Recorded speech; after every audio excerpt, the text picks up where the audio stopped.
Captain Sarah Chun pressed the big red button on her control panel. The lucky brake shook and hummed as it jumped through space faster than light. This was their first time using the new FTL drive, and Sarah hoped it would work without blowing them up. "Jump complete," said James Morrison from the pilot's seat.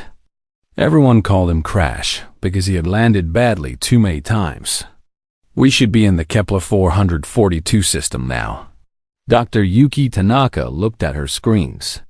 She was the ship scientist and the smartest person Sarah knew. "The computers say we're in the right place, but something is wrong. There are way too many ships here." Mike Rodriguez, their engineer, scratched his head. "Maybe we jumped into a shipping lane? Like a space highway?" Sarah looked out the front window. What she saw made her mouth drop open. They were floating in the middle of the biggest collection of alien spaceships anyone had ever seen.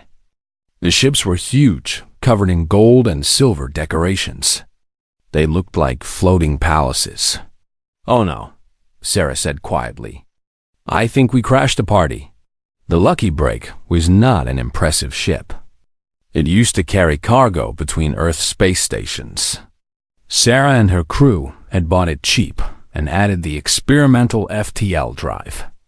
Next to these alien ships, it looked like a rusty truck parked next to a fleet of luxury cars. Thousands of alien vessels surrounded them. Some ships were as big as cities. Others looked like giant flowers or metallic whales. Many had strange designs that hurt to look at. They all had one thing in common. They were positioned in perfect formations around a massive golden platform floating in space. On the platform, Sarah could see what looked like a ceremony. Millions of aliens watched as a huge creature with multiple arms placed a crown on another alien's head. The crown shot beams of light in all directions. "Captain," Yuki said in a scared voice, "I think we just interrupted an alien emperor's coronation." The communication system started beeping. Someone was trying to talk to them. Sarah looked at her crew. They all looked back at her with worried faces. "What do we do?" Crash asked. Mike wiped sweat from his forehead. "Maybe we should run?" "We can't run," Sarah said. "They'll think we're spies or attackers. And our FTL drive needs time to cool down." More beeping came from the radio. The alien ships around them started to move. They weren't attacking, but they were definitely paying attention to the small human ship. Sarah made a decision. She was good at making quick decisions. It's why she was the captain. She opened the communication channel. "Hello there," she said in her most casual voice. "Sorry about this, folks. Our navigation system is still buggy on these new drives. Mind if we just squeeze past you there?" Silence. Complete silence from thousands of alien ships. Sarah looked at her crew again. Yuki was staring at her like she was crazy. Crash was grinning. Mike was shaking his head. The radio crackled.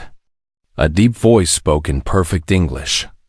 "Unknown vessel, you have violated the sacred coronation space of Emperor Vexthul the Magnificent, ruler of the Zephyrian Galactic Kingdom. Identify yourself immediately." Sarah's heart was beating fast, but she kept her voice calm. "This is Captain Sarah Chun of the exploration vessel Lucky Break. We're from Earth.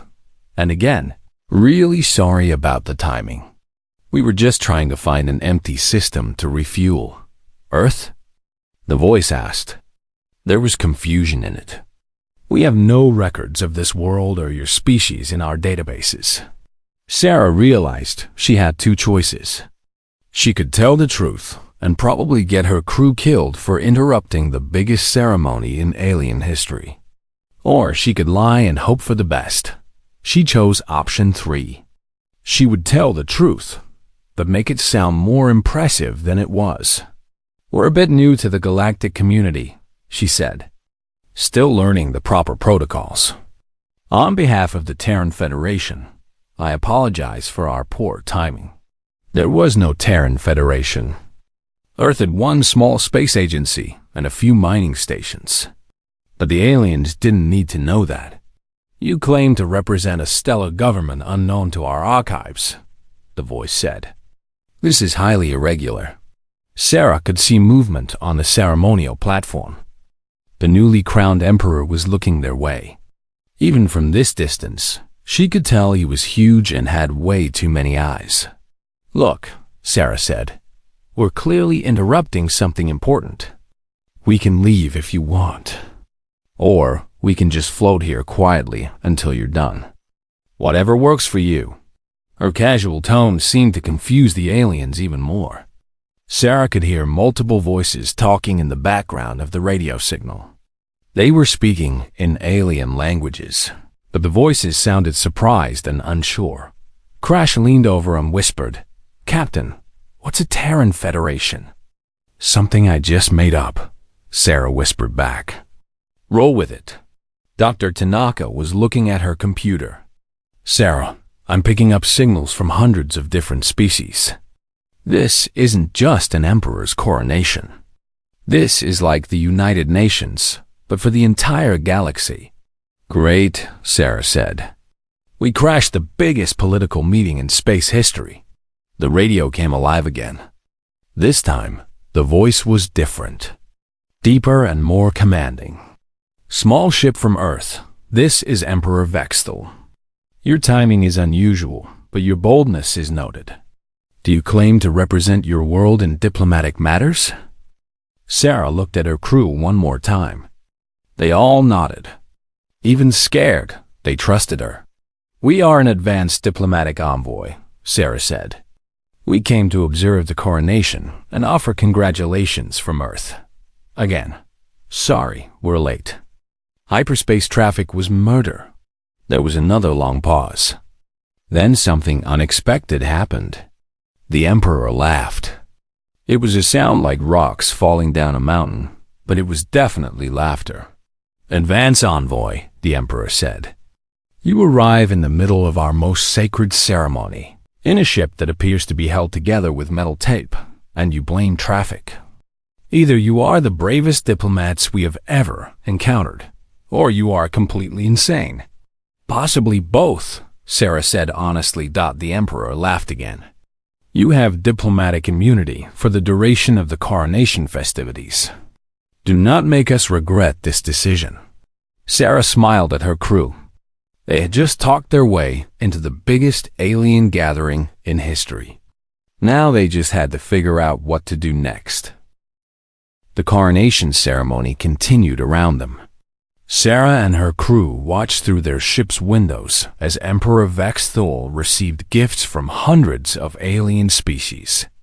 Each gift came with a formal speech that lasted several minutes. The translations coming through their radio made very little sense. Captain, Dr. Tanaka said quietly, we need to talk about what happens next. Sarah called her crew to the ship's small meeting room. It was barely big enough for 4 people, but it was private. They sat around the metal table that served as both their dining area and conference room. Okay, Sarah said. Let's figure out what we've gotten ourselves into. Crash pulled up a display showing all the ships around them. There are over 10,000 vessels out there. I count at least 300 different ship designs. That means 300 different species, minimum. More than that, Yuki added, looking at her scientific readings. Some of those big ships are carrying representatives from multiple worlds. I'm detecting thousands of different biological signatures. Mike whistled. So we just crashed the biggest political meeting in galactic history. Cool. Sarah rubbed her temples. The question is, what do we do now? We told them we're diplomats from the Terran Federation. But there is no Terran Federation. There could be, Yuki said thoughtfully. I mean, Earth has different countries, but when aliens are involved, couldn't we speak for all humans? That's assuming anyone on Earth wants us to speak for them, Crash pointed out. We're just 4 people in a cargo ship with a homemade faster-than-light drive. Sarah stood up and paced around the small room. Here's the thing. We can't take back what we said. These aliens think we represent Earth's government. If we admit we lied, they might consider it an act of war. So we keep lying? Mike asked. We keep improvising, Sarah corrected. There's a difference. The ship's communication system beeped again. Sarah hurried back to the bridge to answer it. Captain Chun, came an alien voice. This is Ambassador Kelthera of the Regelian Trade Consortium. We request permission to come aboard your vessel for a formal introduction. Sarah's heart started beating fast again. An alien wanted to come onto their ship. A ship that was clearly not a proper diplomatic vessel. Of course, Ambassador, Sarah said. We would be honored. Fair warning, though. Our ship is designed for long-range exploration, so it's pretty basic inside. Understood. We appreciate your honesty about your vessel's purpose. Sarah muted the radio and called to her crew. Everyone, we have an alien diplomat coming aboard. Yuki, you know the most about aliens. You're our cultural expert now. Mike, clean up the engine room in case they want a tour. Crash, try to make the cockpit look professional. 20 minutes later, a small shuttle docked with their ship. The airlock opened and Ambassador Kelthera stepped through. Kelthera was humanoid, but clearly not human. She had blue skin, 4 arms, and eyes that could move independently of each other. She was wearing robes covered in complex patterns that seemed to shift when she moved. Welcome aboard the Lucky Break, Sarah said. Offering her hand to shake Kel, Tahara looked at the offered hand for a moment, then clasped it with 2 of her own hands. An interesting greeting custom. We appreciate the gesture of trust. Dr. Tanaka stepped forward. Ambassador Kelthera, it's an honor to meet a representative of the Regelian people. We've studied your stellar cartography techniques and find them fascinating. Kelthera's eyes widened. You know of our cartography? Most species consider it too complex to understand. Yuki had been reading about different alien species during the flight. She was guessing, but it seemed to work. Earth values knowledge sharing between civilizations. We believe all species have something unique to offer. How refreshing, Kelthera said. Most species are only interested in what they can take from others. Sarah led the ambassador on a tour of their small ship. She pointed out the modified FTL drive, which Mike had covered with extra panels to make it look more official. She showed off their computer systems, which were actually pretty advanced by human standards. Your technology is interesting, Kelthera noted. It appears to be based on completely different principles than ours. How long has Earth been using faster-than-light travel? We're still in the early stages, Sarah said honestly. This is actually our first long-range mission. And yet you chose to attend the coronation of the Galactic Emperor for your first diplomatic contact? That shows remarkable confidence. Sarah and her crew exchanged glances. They were accidentally making Earth sound much braver than it actually was. Earth believes in making strong first impressions, Sarah said. Kelthera spent an hour aboard their ship, asking questions about Earth's government, technology, and culture. Sarah, Yuki, and the others answered as honestly as they could without revealing how small and unprepared Earth really was. When Kelthera mentioned trade opportunities, Crash accidentally got excited about coffee. He offered the ambassador a cup from their emergency supplies. Kel Tahara took one sip and her eyes went wide. This beverage is extraordinary. What do you call it? Coffee, Crash said. It's pretty common on Earth. We drink it every day. Every day? Kelthera seemed amazed. This would be considered a luxury stimulant on most worlds. The complexity of flavors is remarkable. Mike leaned over to Sarah and whispered, I think we just accidentally discovered our first export. Before leaving, Kelthera asked about Earth's military capabilities. Sarah was ready for this question. Earth maintains defensive forces, she said carefully. We prefer peaceful solutions, but we're prepared to protect ourselves if necessary. A wise policy. Many species claim to be peaceful, but have no means to enforce that peace. Others claim to be warriors, but have no understanding of restraint. Earth seems to understand both concepts. After Kelthra left, Sarah's crew sat in stunned silence. Did we just accidentally convince an alien diplomat that Earth is a major galactic power? Crash asked. I think so, Yuki said. She seemed impressed by everything. Even our coffee. Mike grinned. Wait until she finds out what chocolate is. Sarah looked out the window at the thousands of alien ships around them. We're in way over our heads. But so far, being honest about being new to galactic politics seems to be working in our favor. What's our next move?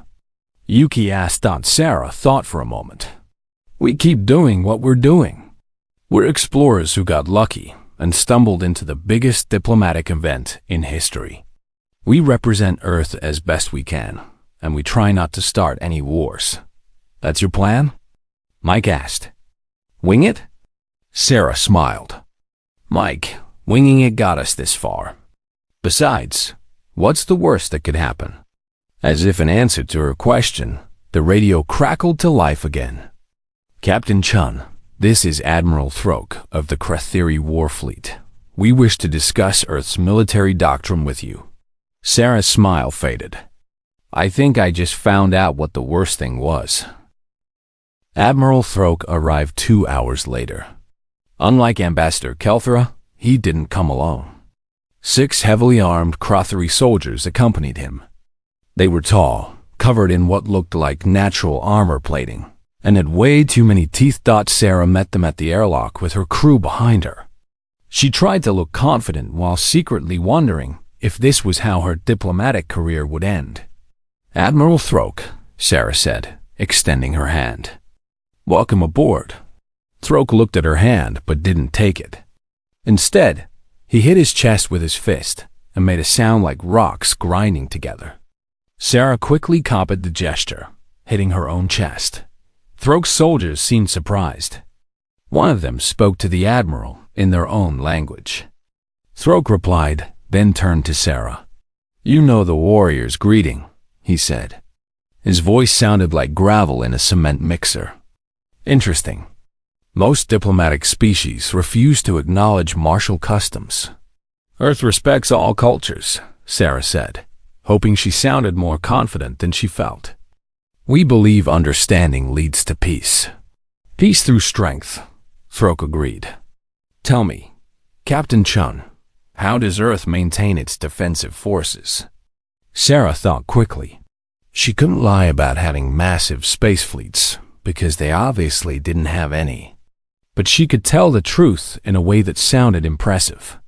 Earth's defense strategy is based on adaptability and innovation, she said. We prefer to avoid conflicts, but when we must fight, we fight smart. Give me an example, Throke demanded. Mike stepped forward. Admiral, may I? Sarah nodded, wondering what their engineer was planning. On Earth, we have a saying, Mike said. If you can't fix it with a hammer, you're not using a big enough hammer. He grinned. But we also know that sometimes you need a scalpel instead of a hammer. The trick is knowing which tool to use. Throke tilted his head. You speak of weapons as tools. Everything is a tool, Mike continued. A hammer can build a house or break down a door. Fire can cook food or destroy enemies. Water can sustain life or flood cities. Earth's military doctrine is about using the right tool for the right job. Dr. Tanaka joined the conversation. We found that understanding your enemy is more important than overpowering them. If you know how they think, you can predict how they'll act. And if you can predict their actions, Crash added, you can always be one step ahead. Throke's soldiers were listening carefully. One of them spoke to the Admiral again. This time, the conversation was longer and more intense. My warriors are impressed, Throke finally said. They say your words show wisdom gained through experience. How many wars has Earth fought? Sarah's heart sank. Earth had fought plenty of wars, but none in space. And none against aliens. But before she could answer, Yuki spoke up. "Admiral, Earth has a saying. A good general studies every battle ever fought. A great general fights only the battles he must." She paused. "We prefer to learn from the mistakes of others, rather than make our own." It wasn't really answering the question, but it sounded wise. Throke nodded approvingly. "You study war to avoid war. This is the mark of a truly strong species." He looked around the ship. "Show me your weapon systems." Sarah froze. They didn't have weapon systems. The Lucky Break was a cargo ship with an experimental FTL drive. The most dangerous thing on board was Mike's toolkit. "Admiral," she said carefully, "this is an exploration vessel. We prefer to carry scientific equipment rather than weapons." Throke's expression darkened. "You travel unarmed through unknown space?" "Not unarmed," Mike said quickly. "Differently armed." He led the group to the engine room, where the FTL drive took up most of the space. The drive was a maze of copper coils, quantum processors, and energy conduits.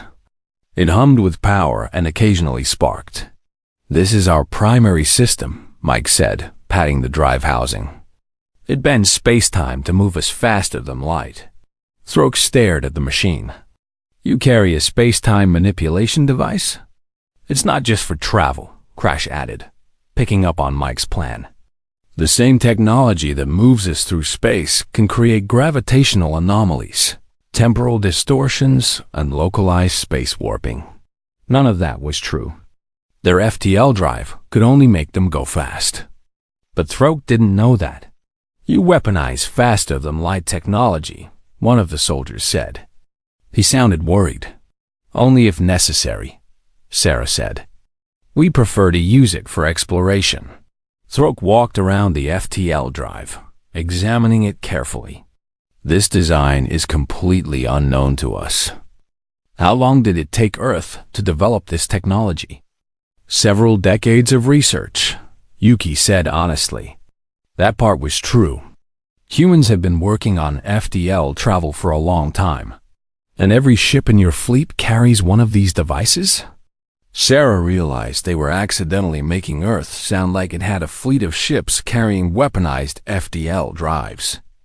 That was terrifying even to her. "Earth believes in standardizing technology," she said. "It makes maintenance easier." After the tour, Admiral Throke gathered his soldiers for a private conversation.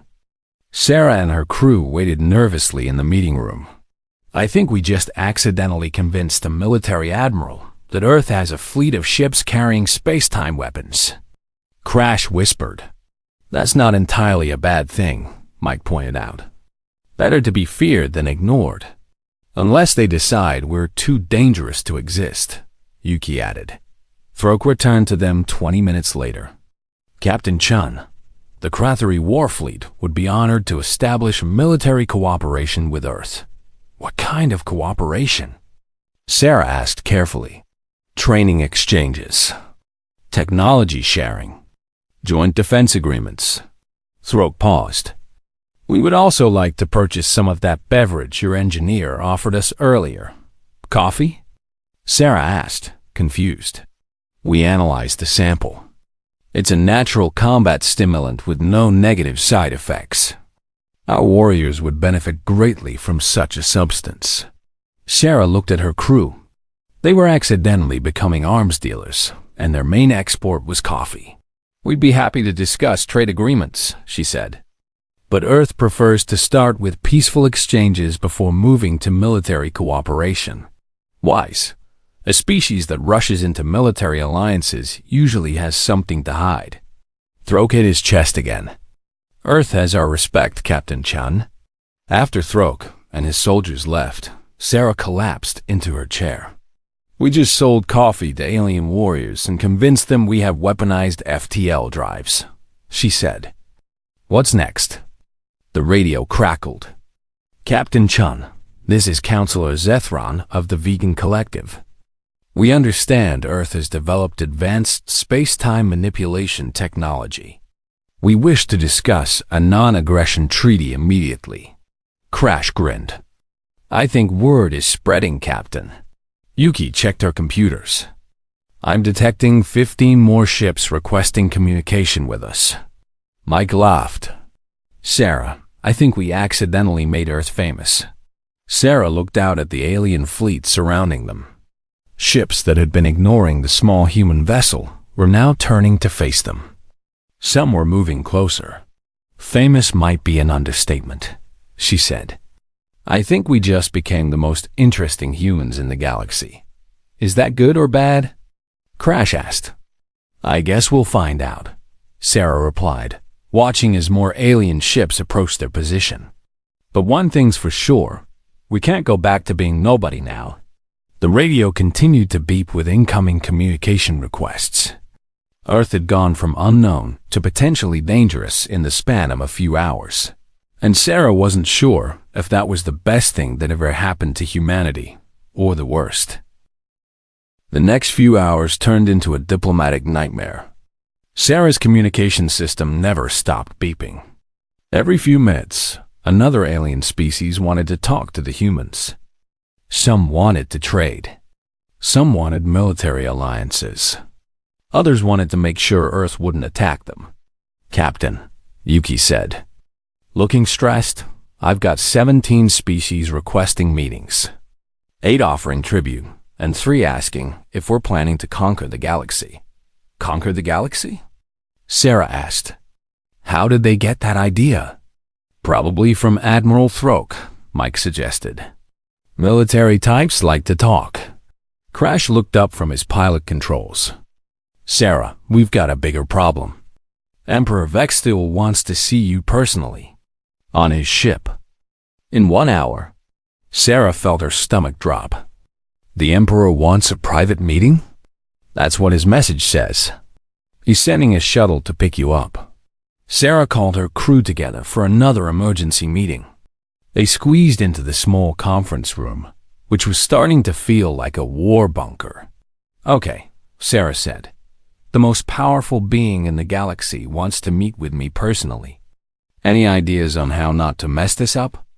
Don't tell him Earth is actually just one planet with no space fleet. Crash suggested. Don't mention that our government doesn't know we exist. Mike added. And definitely don't let him know that our FDL drive is held together with space duct tape and hope.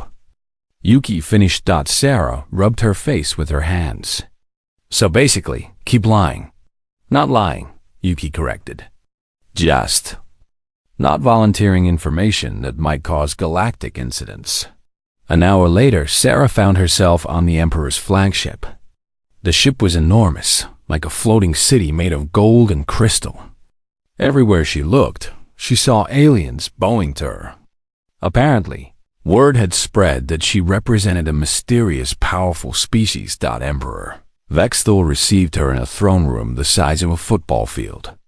The Emperor himself was 12 feet tall, with multiple arms, tentacles instead of legs, and eyes that glowed purple. His crown was floating above his head, held there by some kind of energy field. Captain Chun of Earth, the Emperor said in a voice that shook the floor. You have created quite a stir among our people.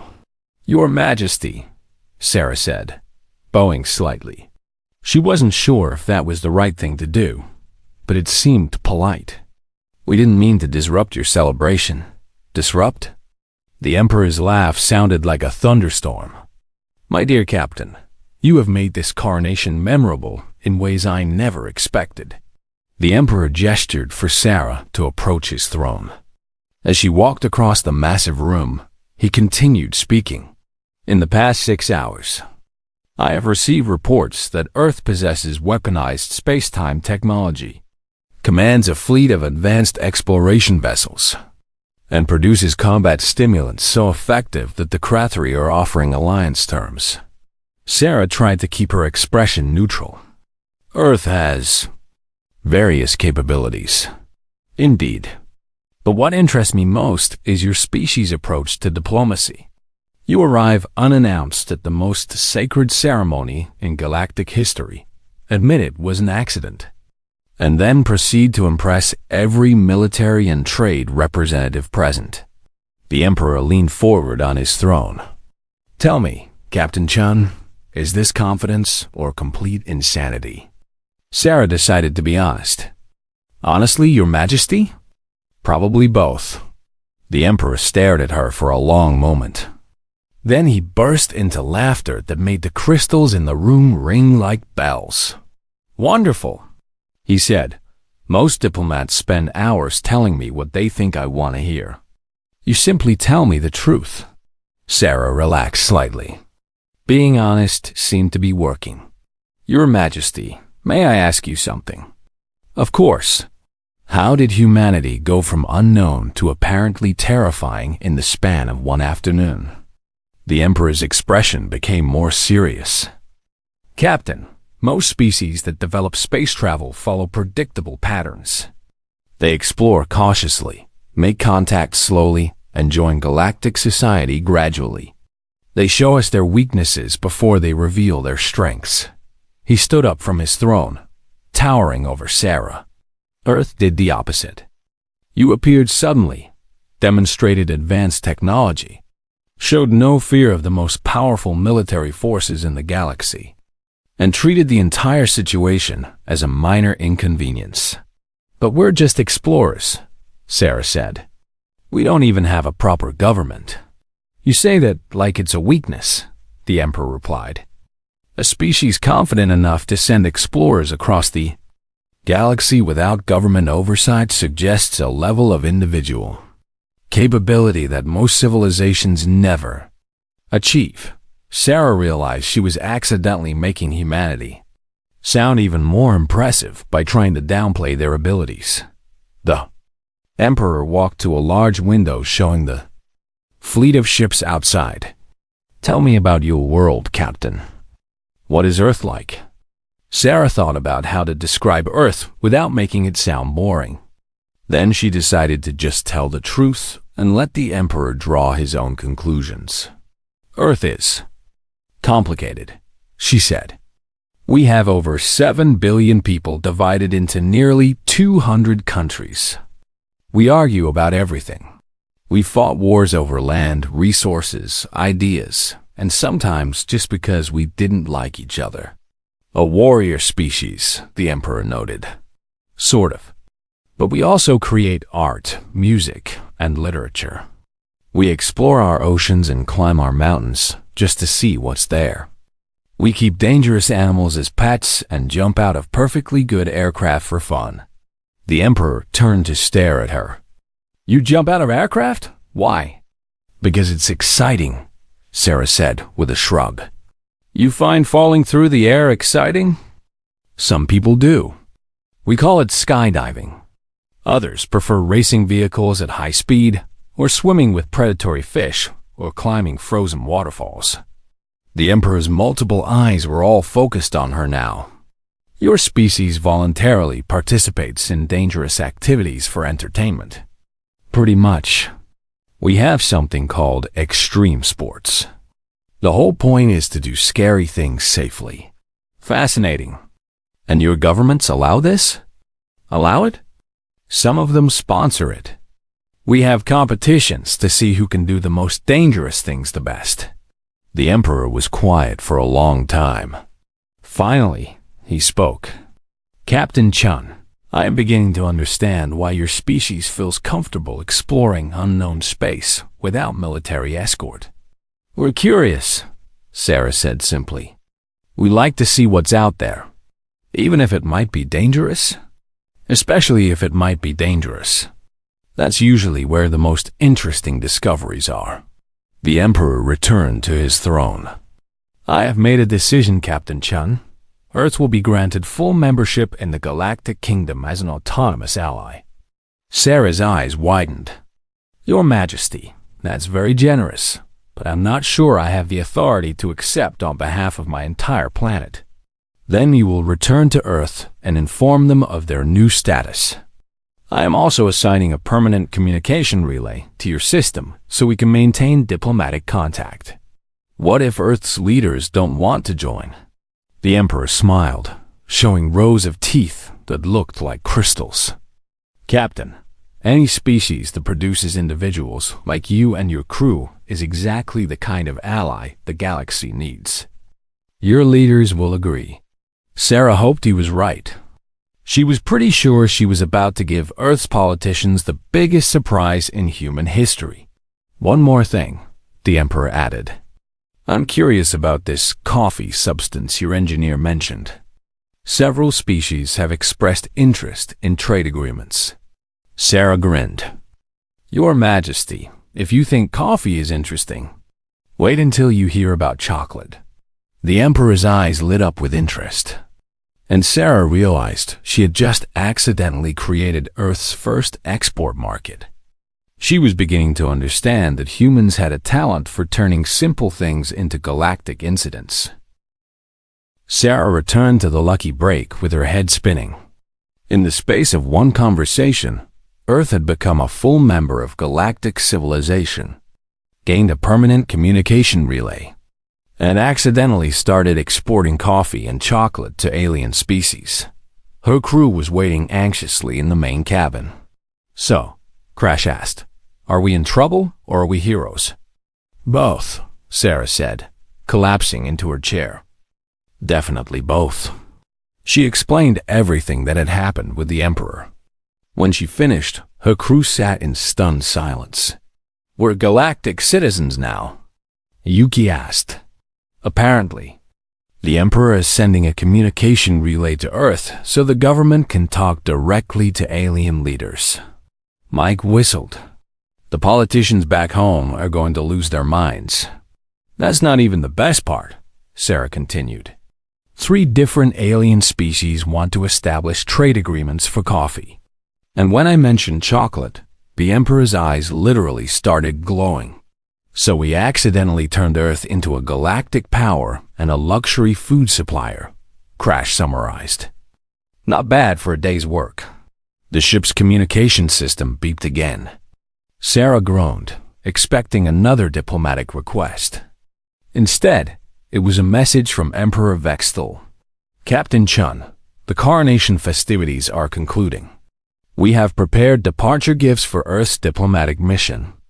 Please accept them as a gesture of friendship between our peoples. Through the windows, they could see a small fleet of alien ships approaching. Each ship was carrying containers marked with Earth's newly assigned diplomatic symbols. What kind of gifts? Yuki wondered. The answer came quickly. The alien ships transferred cases of advanced technology to the lucky break. Star charts covering thousands of light years. Medical equipment that could cure diseases Earth had never heard of. Communication devices that worked instantly across galactic distances. But the most important gift was a small device that looked like a crystal cube. When activated, it projected a 3-dimensional map of the entire galaxy, showing trade routes, diplomatic boundaries, and the locations of major civilizations. Your Majesty, Sarah said over the radio, these gifts are incredibly generous. But I have to ask, what does Earth need to do to maintain our new status? Simply be yourselves, Captain Chun. The galaxy has grown stagnant. We need species that think differently, act boldly, and unafraid to try new things. Earth appears to excel in all 3 areas. Sarah looked at her crew.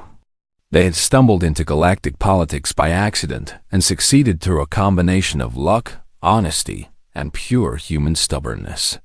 We should probably head home, she said. Earth's government needs to know what happened here. Agreed, the Emperor responded. But before you depart, the gathered species have requested a formal farewell ceremony. It would be considered an insult to leave without acknowledging their respects. Sarah sighed. One more diplomatic event to survive. An hour later, the lucky break was positioned in the center of the alien fleet. Thousands of ships arranged themselves in perfect formation around the small human vessel. Representatives from hundreds of species transmitted formal goodbye messages. the Regalian Trade Consortium promised to send merchants to Earth as soon as the communication relay was established. The Krathuri War Fleet offered military training exchanges. The vegan collective sent a treaty guaranteeing Earth's protection in exchange for regular coffee shipments. Even species that hadn't talked to the humans directly sent messages. Apparently, news of Earth's casual attitude toward danger and advanced technology had spread throughout the entire gathering. "This is incredible," Yuki said, monitoring all the communications. "We're getting treaty offers, trade agreements, and military alliances from species we've never even met. And all because we were too stubborn to admit we were lost." Mike added. Emperor Vextul's voice came over the radio one final time. "Captain Chun, safe travels to Earth. We look forward to long and productive relations between our peoples." "Thank you, Your Majesty. It's been educational." The Emperor laughed. "Indeed. Oh, and Captain? When you return to Earth, please remember to tell your leaders that the galaxy is watching them now. Not with suspicion, but with hope. We need more species like humanity." Sarah fired up the FTL drive. Around them, thousands of alien ships moved into ceremonial formation. As the Lucky Break prepared to jump to light speed, every ship in the fleet flashed their lights in sequence, creating a wave of illumination that rolled across the entire gathering. "They're giving us honors," Crash said, amazed. "Full military honors. For a cargo ship with a jury-rigged FTL drive and a crew that makes up diplomacy as they go," Sarah added. The jump to FTL engaged smoothly. One moment they were surrounded by the largest gathering of alien ships in galactic history. The next moment, they were alone in empty space, racing toward Earth at impossible speeds. "So," Mike said after a few minutes of silence, "what exactly are we going to tell people when we get home?" Sarah thought about it. They had left Earth as unknown explorers testing an experimental faster-than-light drive. They were returning as accidental diplomats who had made humanity a galactic power. "We tell them the truth," she decided. "We got lost, crashed a party, and accidentally convinced the entire galaxy that humans are fearless explorers who treat cosmic dangers like minor inconveniences, which, to be fair, is kind of accurate," Yuki pointed out. "True, we did handle meeting thousands of alien species pretty casually." Crash grinned. "So what's our next mission, Captain?" Sarah looked at the star charts the aliens had given them. They showed thousands of unexplored systems, countless alien civilizations, and trade routes spanning the entire galaxy. "Well," she said, "someone needs to establish those trade agreements." And the Emperor specifically asked for chocolate samples. "Plus, I think Earth's government is going to want a lot more information about our new galactic neighbors." "You're saying we should go back out there?" Mike asked. "I'm saying we accidentally became Earth's first interstellar diplomatic team. We might as well get good at it." The Lucky Break continued its journey toward Earth, carrying gifts from alien civilizations and news that would change human history forever. Behind them, thousands of alien ships dispersed to carry word throughout the galaxy. Humanity had joined galactic civilization, and they had done it in the most human way possible. They had shown up late, admitted they didn't know what they were doing, been completely honest about their limitations, and somehow convinced everyone that this made them incredibly dangerous and worthy of respect. As Crash had said earlier, it was very human behavior.